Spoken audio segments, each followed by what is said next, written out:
The massive ships appeared in Earth's orbit without warning. Blocking out the sun over 3 continents, they were unlike anything humanity had ever seen. Crystalline structures that seemed to bend light itself, pulsing with energy that made every sensor on the planet scream in confusion for 2 days. The ships simply waited while humanity's government scrambled to understand what was happening then. The message came at broadcast simultaneously on every frequency, in every language.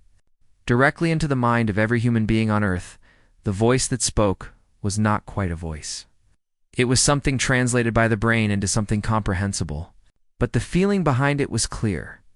Absolute authority, ancient power, and the certainty of something that had never been questioned. "We are the Galactic Council," the voice said. And with those words came images 47 different species. Some humanoid, some so alien that human minds struggled to process their forms. All gathered in a chamber that seemed to exist in multiple dimensions at once. "You have achieved faster than light travel and entered the organized galaxy." The voice continued, "This brings responsibilities." High Arbiter Zelthax materialized then, not physically, but as a holographic presence above every major city on Earth. Being appeared as pure energy contained within a crystalline matrix, shifting colors that hurt to look at. Directla Zilthax had overseen the integration of 73 species into the Council over his 10,000-year tenure. Not once had any of them refused for 50,000 years. "The Council has maintained order across known space," Zalthax explained. His voice carrying the weight of eons. "We have prevented wars, managed resources, and ensured that younger species do not destroy themselves or others through ignorance. This order requires contribution." The terms appeared then, broadcast on every screen, written in the sky above every nation. 30% of gross planetary production. To be paid annually, full access to human military forces for Council peacekeeping operations, of Council governance in all matters relating to interstellar activity, placement of Council observers in all human governments, right of the Council to veto any human law or policy deemed dangerous to galactic stability, mandatory genetic and technological sharing with the Council. Arc of the list went on. Each point more invasive than the last. Ambassador Sarah Chen stood in the emergency session of the United Nations, staring at the terms projected on the wall around her. Representatives from every nation shouted, argued, and demanded answers. "She didn't have this is colonialism," someone shouted this. "Is slavery?" another voice called. Ouchin raised her hand for silence. She had been appointed Earth's first interstellar diplomat only 3 days ago, when humanity's first FTL probe had returned with evidence of alien civilizations. Now she faced the most important negotiation in human history. "We need more information," Chen said, her voice cutting through the chaos. "Request a direct meeting." The request was granted immediate. Lysax appeared before the full assembly of the United Nations, his crystalline form hovering above the floor. "You wish to negotiate?" he asked, and there was something like amusement in his tone. Chun stepped forward. "We wish to understand," she said carefully. "Why these terms? What happens if we refuse?" Zelthax's energy matrix pulsed, colors shifting to something almost pitying. "Refusal is not an option your species should consider," he said. "Every species that has achieved FTL in this galaxy for 50 millennia has joined the Council. Those who resisted were brought into compliance. The terms are standard, fair, and far less than what would be demanded if we were forced to subdue you. But we're being asked to give up our sovereignty." Chen pressed, "You are being asked to join civilization?" Zelthax corrected. "Your species is young, barely out of your cradle world. You know nothing of the dangers that exist in this galaxy. The Council protects you from threats you cannot imagine. The tribute is simply your share of the cost." A holographic display appeared, showing world after world, some burned to cinders, others consumed by technological plagues. Still, others torn apart by wars that left entire star systems lifeless. "This is what happens to young species without guidance." Elthex said, "This is what the Council prevents." The images were horrifying, and Chen felt her resolve waver, but then she looked at the faces around her, representatives from nations that had spent centuries fighting for independence, for self-determination, for the right to chart their own course. How many species have ever refused? She asked. The chamber fell silence. Silthax's form flickered, colors shifting to something harder. None. He said, not one. Not one that survived to tell of it. Zelthax confirmed the galaxy has order because the Council enforces it. Chaos serves no one. Chen felt the weight of his words. The threat barely concealed beneath the civilized language. This wasn't really a choice at all. You have 72 hours to provide your formal response. Zelthax said the Council expects full compliance documents signed by all recognized. Human government's failure to comply will result in enforcement action. Then he vanished, and the massive ships in orbit pulsed once. A reminder of the power arrayed against them, the United Nations chamber erupted again. But Chen wasn't listening. She was thinking about those images of destroyed worlds, about the casual way Zelthax had delivered his ultimatum, about the 50,000 years of unchallenged authority across Earth. Emergency sessions convened and every capital military forces went on high alert. Though everyone knew it was feudal humanities. Handful of prototype FTL ships were toys compared to the Council fleet. Scientists worked frantically to understand the technology they faced. Diplomats searched for precedents, for loopholes, for anything that might help, but everywhere, the same question echoed. What choice did they have? On the second day, Chen met with the military chiefs. Can we fight? She asked. Admiral James Rodriguez shook his head. We'd last maybe 6 hours against a fleet that size, he said. And that's assuming they don't have weapons we can't even detect, so we submit. Rodriguez's jaw tightened. I didn't say that, he said. I said we can't win a direct fight. What are you suggesting? I'm suggesting that we're being rushed, Rodriguez said. 72 hours to decide the fate of our entire species. Why the hurry? Chen considered this. You think they're trying to keep us off balance? I think they've done this before, and they have a playbook. Rodriguez said the question is, what happens when someone doesn't follow the script? Chen spent the rest of the day reviewing everything the Council had sent.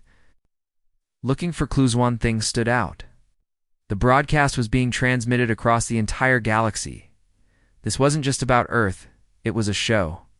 A reminder to every other species under Council rule, they were making an example of humanity. One way or another, by the third day, something unexpected began to happen. Messages started arriving from Earth's governance, one after another, each containing the same thing. Unanimous agreement on a response, not submission.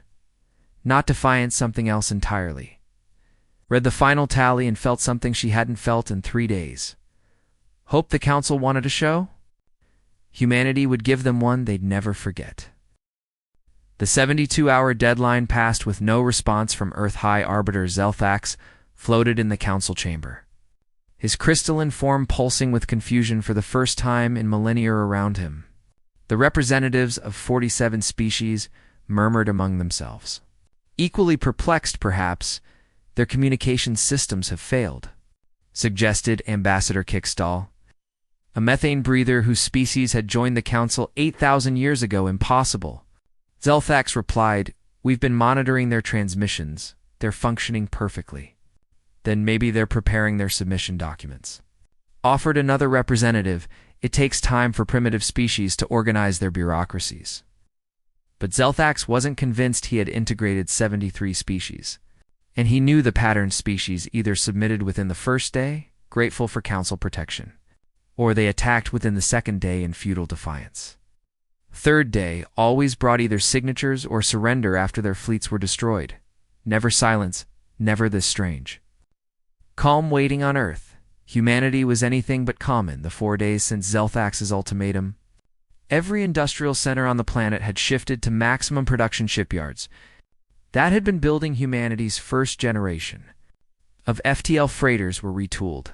Overnight factories that made consumer goods now produced components for weapon systems. It was a mobilization unlike anything Earth had seen, coordinated across every nation without a single dissenting voice. Ambassador Sarah Chen stood in the command center beneath Geneva, watching the deployment reports scroll across screens. The Council ships are monitoring us, Admiral Rodriguez said. Pointing to the orbital tracks, they know we're building something good, Chen replied. Let them watch. They'll think we're preparing to fight, aren't we? Rodriguez asked. Chun smiled.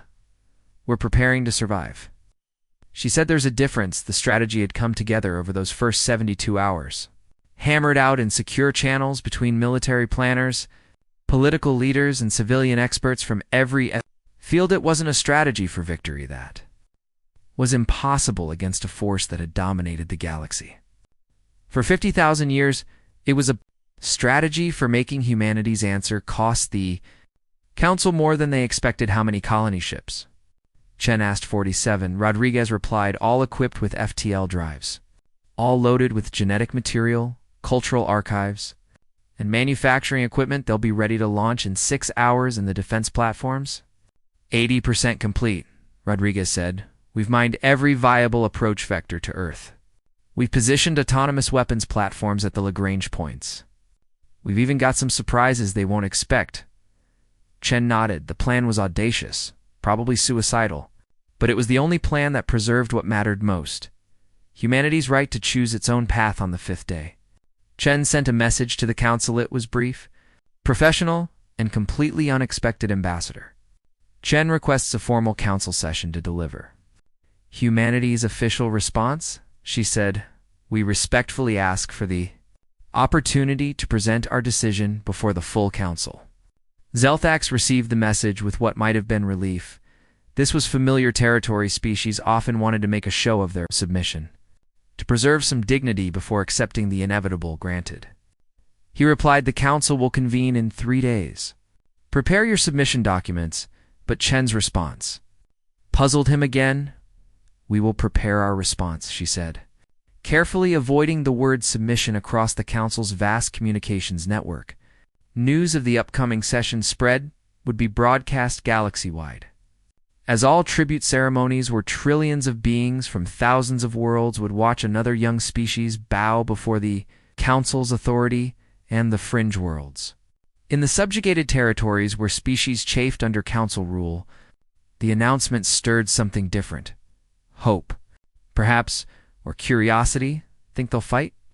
Asked a dock worker on Terminus 7, one of the council's mining worlds. They all fight. His companion replied wearily, then they lose. Then they submit. It's always the same, but something about this felt different, though. Humans had gone silent. Instead of blustering, they had requested a formal session instead of launching a desperate attack, and the council seemed uncertain, which never happened back on Earth. The final preparations continued. The colony ships were loaded and positioned at the edge of the solar system, ready to scatter in 47 different directions, carried enough to restart human civilization from scratch no matter what happened to Earth. Humanity would survive. The defense grid was complete, primitive by council standards, but extensive and multi-layer autonomous systems that would continue fighting, even if Earth itself was destroyed. And hidden among the conventional weapons were innovations born of desperation. Humanity had only known about FTL travel for weeks, but human engineers had been thinking about space warfare for centuries. They had theories, ideas, concepts that had never been tested because there had been no one to test them against. Now there was. The council thinks we're barbarians playing with weapons we don't understand, said Dr. Sarah Kenji, head of the weapons development program there, right? Admiral Rodriguez said, but barbarians can still be dangerous. The most audacious part of the plan was the response itself. It had been debated, refined, and finally approved by a unanimous vote of every human government. The shortest diplomatic communication in history, had practiced delivering it 1,000 times. But she still felt nervous. Everything depended on how the council reacted on the 8th day. Chen boarded her ship, a sleek diplomatic vessel, unarmed, broadcasting peaceful intentions on every frequency as it lifted off from Geneva. Millions watched, some prayed, some wept, all hoped. The journey to the council chamber took 6 hours. The chamber was built into a hollowed moon orbiting a neutron star, a location chosen to demonstrate the council's mastery over the most extreme environments. As Chen's ship approached, she saw other vessels, thousands of them, representing species from across the galaxy. Her ship docked at the diplomatic port, and Chen emerged to find an honor guard waiting. They were Kryn, a warrior species that served as the council's enforcers. Stood 3 meters tall, covered in natural armor. Carrying weapons that hummed with barely contained energy, they escorted her through corridors that seemed to shift and change, dimensions bending in ways that made human perception struggle finally. They reached the chamber. It was vast beyond comprehension, filled with representatives of 47 species. Holographic projections showed the chamber to trillions watching across the galaxy. Zilthax floated at the center, his crystalline form pulsing with ancient authority. Ambassador Chen of Earth, he intoned, "You come to present your species' submission to Council authority?" Chen walked to the podium, her footsteps echoing in the sudden silence. She looked up at Zilthax, at the assembled representatives, at the cameras broadcasting her image across countless worlds. "Everything came down to this moment. I come to present humanity's response to the Council's demands," she said. Clear. Zilthax's form brightened with satisfaction. "Then present your compliance documents. The Council will accept Earth's tribute and integrate your species into proper galactic civilization." Chen reached into her jacket and pulled out a single piece of paper. She placed it on the podium. On it was written one word around her. The chamber leaned forward, waiting. This was the moment. They had all anticipated another species joining the Eternal Order, another tribute to Council supremacy. Chen looked directly at Zilthax and spoke. The word that would change everything? No. The word hung in the air like a physical thing for 3 full seconds. The Council chamber, a space that had witnessed 50,000 years of galactic history, was completely silent. Then chaos erupted. Species that communicated through bioluminescence flashed in patterns of confusion. Those who spoke through sonic frequencies created a cacophony of disbelief. Even the telepathic species broadcast their shock in waves that made sensitive equipment throughout the chamber malfunction. High Arbiter Zilthax's crystalline form flickered through colors that hadn't been seen in millennia: confusion, anger, and something that might have been fear. "There must be a translation error," he said, his voice cutting through the chaos. "Repeat your response." Ambassador Sarah Chen remained standing at the podium, calm and composed. "No," she said again, each letter distinct and clear. "That is humanity's complete response to your demands. We refuse." The chamber erupted again, louder this time. Ambassador Kickstall rose from his seat, methane venting from his environmental suit in agitation. "This is impossible," he said. "No species refuses the Council. No species has the right to refuse." Chen turned to face him directly. "Every species has the right to refuse," she said. "That's the point we're making." Zilthax's form solidified into a deep red, the color of anger and authority. "You do not understand what you're doing," he said, his voice resonating through the chamber. "The Council's offer is not a negotiation. It is the price of entering civilized space. Then we choose not to enter civilized space." Chen replied. She gestured to the holographic displays, showing her image broadcast across the galaxy. "We choose independence over submission. We choose freedom over protection. We choose to determine our own fate." A member of the eldest one of the founding species of the Council, a being so ancient its form was kept alive only through technological intervention, spoke for the first time. Its voice was like wind through dead leaves in 50,000 years. "We have never encountered such arrogance from a species so young," it said. "You have barely left your world. You know nothing of what waits in the darkness between stars. You offer protection from threats we don't yet know." Chen acknowledged, "But the cost of that protection is everything we are. 30% of our production means our children go hungry while the Council prospers. Access to our military means our soldiers die in your wars. Council governance means we have no voice in our own future. You ask us to trade freedom for safety. And history has taught us that those who make that trade deserve neither." Zilthax moved closer, his form looming over the podium. "You speak of history, but you are children," he said. "Your species has existed for what? A few 100,000 years? The Council has maintained order for 50 millennia. We have seen species like yours rise and fall 1,000 times. You think you're special, unique, but you're not. You're simply the latest in a long line of young species who must learn their place." "Perhaps we are," Chen said, "but we're the first to say no. Doesn't that make you wonder why?" The question seemed to catch Zilthax off guard. It makes us wonder if you're suicidal, he replied. Chen smiled. And it was not a pleasant smile. We studied your history, Arbiter, she said, in the 72 hours you gave us.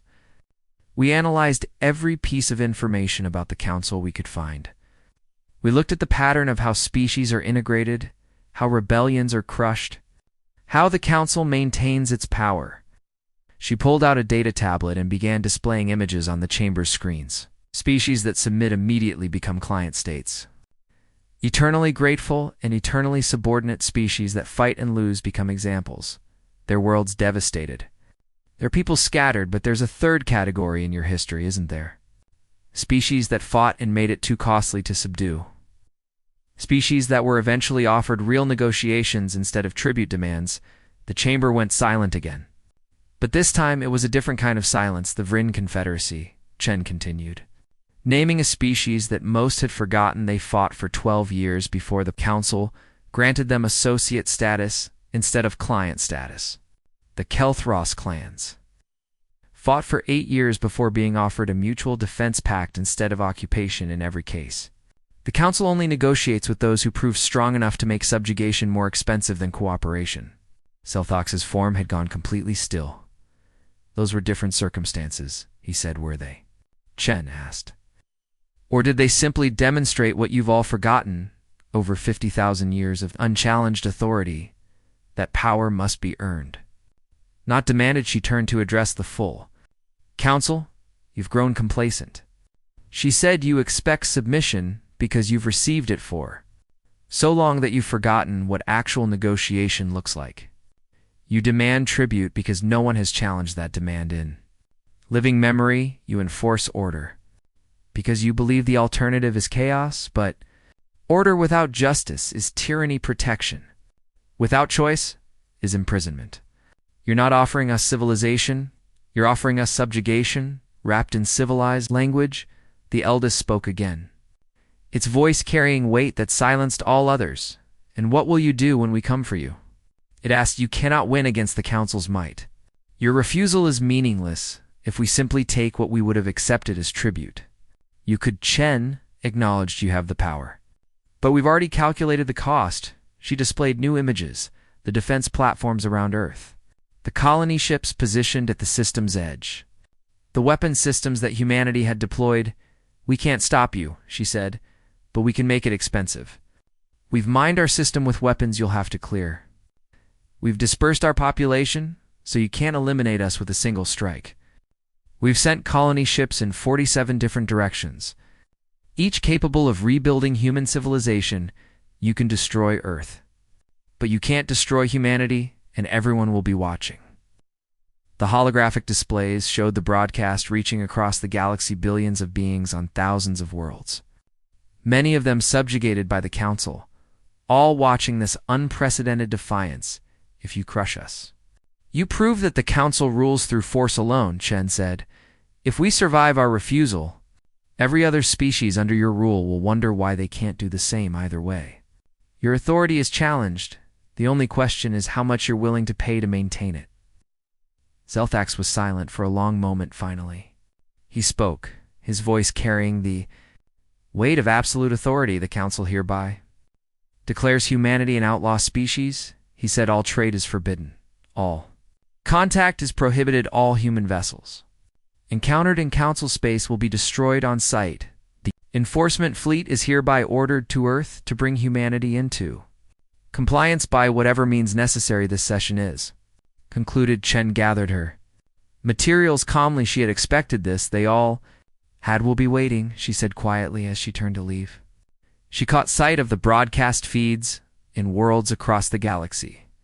The reactions were mixed. Many showed approval, celebrating the Council's decisiveness, but on others, the fringe worlds, the recently conquered territories, the client states that chafed under tribute demands, there were different reactions. Shokand, something the Council hadn't seen in millennia. Hopshin walked back to her ship through corridors that now felt hostile. The Kryn honor guard watched her with what might have been respect in their alien eyes. Warriors, recognized warriors, even on opposite sides as her ship lifted off, heading back toward Earth and the war that was coming. Chen allowed herself one moment of doubt. Had they made the right choice? Would humanity survive what came next? Then she remembered the faces of Earth's children, the future they deserved. The freedom that was worth any price. She opened a channel to Earth. It's done, she said. The Council is coming. Prepare for war. The enforcement fleet emerged from FTL at the edge of the solar system like a swarm of angry gods, 10,000 warships, each one a masterpiece of technology refined over millennia. Their weapons capable of cracking planets, they had crushed 1,000 rebellions. Ow!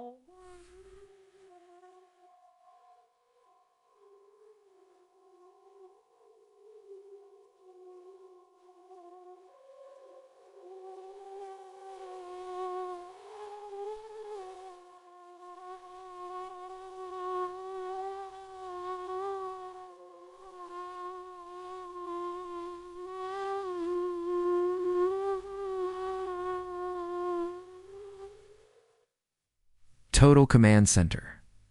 Center. The router. The wetter. The better. Chamber. Render. To wall render a enter. Watching the fleet approach on long-range sensors, bigger than we thought, said quietly, much bigger. Confirmed as tactical officer, the Council isn't taking chances around Earth. The defense grid powered up weapons platforms hidden among asteroids. Activated their targeting systems, autonomous defense satellites. Adjusted their orbits, mines seeded throughout. The system armed themselves. It was impressive by human standards, the work of 8 days of frantic preparation against the enforcement fleet. It was a child's fortress made of sand facing a tsunami. All personnel to battle stations. Rodriguez ordered civilian evacuations to proceed as planned. And someone send a message to those colony ships. Tell them to jump to FTL. The moment the shooting starts, no matter what happens here. Humanity survives. High Commander Vexiver of the US Enforcement Fleet reviewed the tactical data on the human defenses with contempt. The primitive mines would be cleared by automated sweepers. The defense platforms would be eliminated by long-range bombardment. Entire battle would last perhaps 6 hours. Most of that spent ensuring complete submission. Begin the standard subjugation protocol. He ordered clear the defensive perimeter. Neutralize military installations, then broadcast surrender demands, and if they don't surrender, asked his second Thexiverse mandibles clicked in what passed for a smile among his species, they will. He said they always do. The enforcement fleet advanced in perfect formation. A wall of ships moving inexorably toward Earth. First mines detonated against their shields with impressive force, but negligible effect. Automated sweepers moved forward, clearing paths through the minefield. Pathetic, Thex were muttered. Then the second wave of mines detonated. These weren't explosives. They were relativistic kinetic impactors. Accelerated to a significant fraction of light speed by human-designed rail systems, they punched through shields that had never been designed to stop such primitive weapons. 3 council ships exploded. What?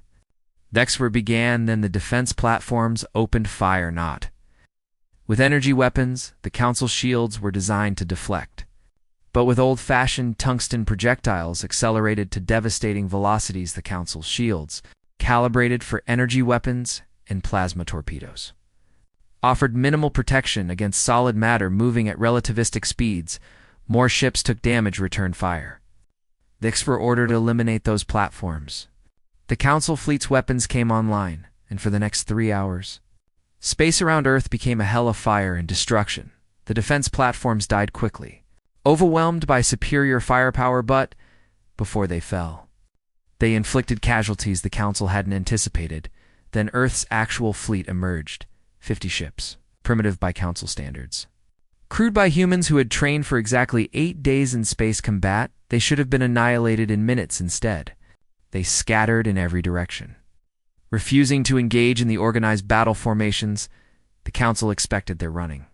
Dexver said with satisfaction, pursue and destroy. But the humans weren't running, they were hunting. Commander Lisa Xiao piloted her fighter through a debris field. Her crew of 5 monitoring systems, they barely understood target lock on that cruiser. She said, kamikaze protocol ready. Ready, her weapons officer confirmed. The kamikaze protocol was simple, brutal. An effective used the ship's FTL drive to jump directly into the enemy vessel. The resulting collision would destroy both ships. But humanity had 50 expendable fighters. The Council had 10,000 irreplaceable warships. Jump in 3, 2, 1. The fighter vanished and reappeared inside the Council cruiser's shield perimeter. Too close for point defense systems to track the collision vaporized both vessels across the battlefield. 15 more human ships executed the same maneuver. 15 more Council vessels died. Fall back. Dexfer ordered. Shocked, establish a defensive perimeter. But the humans weren't done. They had studied the Council's tactics from the historical records, looking for patterns, for weaknesses. The Council fleet always fought in organized formations, always used energy weapons, always expected their opponents to do the same. Humanity had no such expectations. They used every dirty trick they could imagine. Sieber. Attacks against computer systems that were 10,000 years old and had never been updated because they'd never been. Challenged reflective chaff that scattered the Council's targeting sensors, false transponder signals that made one human ship look like 10 drones, thousands of autonomous drones, each one carrying a nuclear warhead and programmed to die, killing Council ships. This is not how warfare is conducted. Dexfer raged as another of his ships exploded. These tactics are dishonorable. His tactical officer looked at him with what might have been understanding. They're desperate, she said, and desperate beings are dangerous on Earth. Rodriguez watched the battle through feeds. From the few remaining satellites humanity was losing. Of course they were losing. They had started with 50 ships and were down to 20. The defense grid was destroyed. Orbital platforms were gone, but the Council had lost 400 ships. 400 ships out of 10,000, 4%. Casualties. It didn't sound like much until you considered that the Council hadn't lost 4% of a fleet in recorded history. Tell the remaining ships to fall back to Earth orbit. Rodriguez ordered. Prepare for orbital bombardment. The final phase of the battle was the ugliest. The remaining human ships positioned themselves directly above Earth's major cities. The Council fleet surrounded them. You cannot win. Dexfer broadcast to the human forces, surrender now, and we will show mercy. Rodriguez opened the channel himself. You're right. We can't win, he said, but we can make you pay for every meter of ground. We've seeded our cities with tactical nuclear weapons. If you bombard from orbit, you'll trigger a nuclear winter that will make the planet worthless for decades. If you land troops, we'll fight for every building, every street, every room. How many ships are you willing to lose to subjugate one planet? Dexfer looked at his casualty reports. 400 ships destroyed, 200 more damaged, against a species that had known about FTL travel for barely 2 weeks. If the orbital assault was this costly, a ground war would be catastrophic. The Council does not negotiate with outlaws, he said.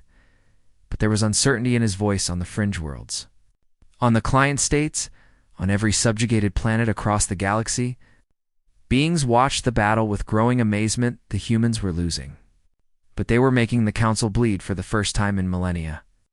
The enforcement fleet was retreating, not defeated, but unwilling to pay the price for victory.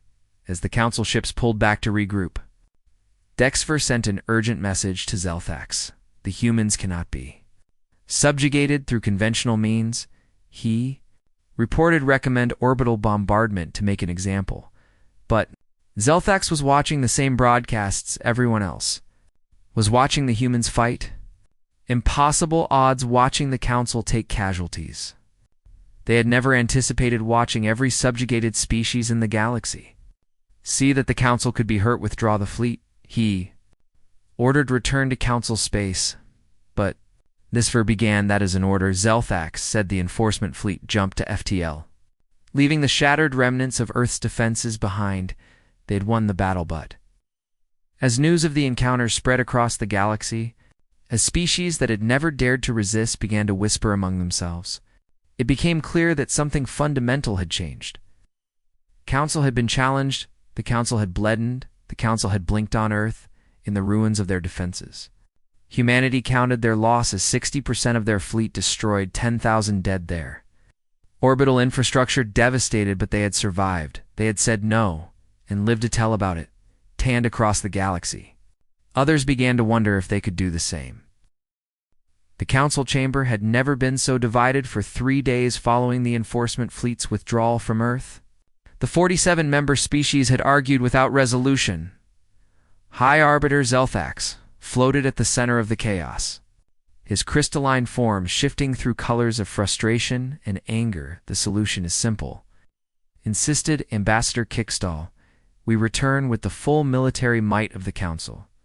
We reduce Earth to ash as an example to any other species that dares to resist, and what message does that send?" Countered Representative Vexter of the Merchant Coalition that the Council maintains order only through terror, that our authority rests solely on our ability to destroy those who disagree. "It has always rested on that," Kickstall shot back. "We simply had the wisdom to hide it behind civilized language." The eldest, silent for most of the debate, finally spoke. "You are both correct," it said, its ancient voice silencing the chamber. "The Council's authority has always been enforced through superior military power, but it has endured because most species accept that authority willingly, seeing it as preferable to chaos. If we glass Earth, we prove that our power is naked force. Every subjugated world will know they are slaves, not partners, and slaves eventually rebel across the galaxy." The news from Earth had spread like wildfire on Terminus 7, the mining world where workers had wondered if humans would fight. Production had slowed as laborers gathered in secret to discuss what they had seen. "They said no," whispered a worker whose species had been incorporated into the Council 12,000 years ago, and they survived. "For now," an older worker cautioned, "the Council will crush them eventually, will they?" Asked another. "The enforcement fleet came back with 400 ships destroyed." 400 ships by a species that had FTL for 2 weeks? What could we do with 12,000 years of experience? Similar conversations were happening on a dozen worlds. In 100 sectors, the Council's intelligence services reported the stirrings of unrest with growing alarm and Kelthros. For one of the few species that had negotiated associate status instead of client status, the Planetary Assembly convened an emergency session. "If the humans can refuse tribute, why do we continue to pay?" demanded a young representative. "Because we fought for 8 years and lost millions before the Council agreed to negotiate." An elder replied, "The humans will learn that lesson soon enough, will they?" The young representative pressed. "They fought for 8 days, and the Council backed down. Maybe the lesson is that the Council has grown weak in the Council chamber." Zelthax reviewed the intelligence reports with growing dread. "We have a choice," he said finally. "We can destroy Earth and face widespread rebellion, or we can negotiate and face the collapse of our tribute system." "There is a third option," said Representative Thorndax. "A species known for political cunning. We negotiate with Earth, but on terms that preserve Council authority. We grant them something they want while ensuring they remain subordinate and possible." Kickstall scoffed. "They've already rejected subordination, have they?" Thondax asked. "Or have they rejected the specific terms we offered?" Ambassador Chen made a compelling argument. "The Council only negotiates with equals. Perhaps we prove her wrong by negotiating with her while making it clear they are not equals." Zelthax considered this. "You're suggesting we offer them associate status?" "No," Thondax said. "That would encourage every other species to fight for the same. I'm suggesting we offer them conditional Council membership, full rights to participate in Council deliberations, but with restrictions on their military and economic activity. It gives them what they claim to want: self-determination and a voice, while maintaining our control over their development." The proposal was elegant in its cynicism. It would split humanity's victory into something ambiguous. They had resisted tribute, but they would still be bound by Council restrictions. Yes, they had earned a seat, but it would be a carefully limited seat. Most importantly, it would allow the Council to claim they had been merciful rather than weak. "And if they refuse?" asked Kickstall. "Then we blockade Earth," Thondax replied. "No trade, no contact, complete isolation eventually. They will negotiate or starve either way. We maintain the appearance of authority." The vote was close, but the proposal passage of Thax opened a channel to Earth. His first communication with humanity since the battle ambassador, Sarah Chen, appeared on the holographic display. Broadcasting from the ruins of Geneva's command center, she looked tired but unbowed. "Ambassador Chen," Zelthax began, "the Council has considered Humanity's position: we are prepared to negotiate terms for Earth's integration into galactic civilization. Chen's expression didn't change. We already stated our terms. She said, no tribute, full sovereignty. In council membership, your terms are unacceptable. Zelthax replied, however. The council recognizes that the situation requires a diplomatic solution. We are prepared to offer conditional council membership. He laid out the terms. Humanity would receive a seat on the council, with full voting rights on matters not relating to their own sector. No tribute would be required, but human economic development would be subject to council oversight. Human military expansion would be limited to their home system for the next century. All FTL travel outside human space would require council permission. You're offering us a gilded cage? Chen said, we're offering you survival. Zelthax countered, the alternative is isolation or destruction. Choose wisely. Chen was silent for a long moment. Zelthax felt a flicker of satisfaction. Clearly, the human was realizing the futility of resistance. Then Chen smiled. I need to consult with my government, she said. Will have an answer in 72 hours? Zelthax's form flickered in irritation. The council does not appreciate delays. You gave us 72 hours to decide our entire future. Chen interrupted. We're giving you the same courtesy. Consider it a gesture of respect between equals. The channel closed for the next 3 days. The council waited with growing impatience on Earth. Humanity debated. Some argued for accepting the council's offer. It gave them a voice and avoided destruction. Others insisted it was the same subordination, indifferent clothing. Admiral Rodriguez summed up the opposition simply, they're offering us a choice between being slaves or being prisoners, he said. Neither is freedom. But it's better than death, countered the European Union's representative. Is it? Chen asked. Our species has fought wars over the right to self-determination. We've sacrificed millions for freedom. If we accept terms that deny us that freedom, what did those sacrifices mean? We're not in a position to dictate terms, someone argued, aren't we? Chen pulled up the intelligence reports they had been receiving. Look at what's happening across the galaxy. 6 client worlds have experienced labor strikes.